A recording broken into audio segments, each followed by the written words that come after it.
Good morning friends. তো সবাই কেমন আছো? হ্যাঁ, ছেলে স্কুলে গেছে আর আর আমাকে এইদিকে আবার শুরু করে দিতে হবে যুদ্ধ। তো দেখো আমি এখন কি করছি, দেখো মানে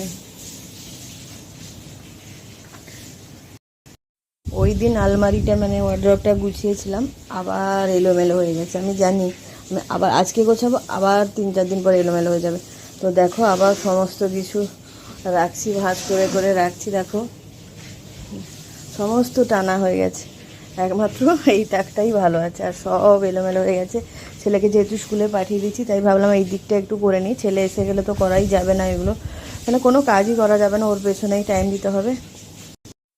তাই ভাবলাম তাই এগুলো আগে করে নিই, তারপরে বাকি কাজগুলো করব, রান্না টান্না করবো। আগে আলমারিটাকে গুছিয়ে নিই। তো চলো বাই।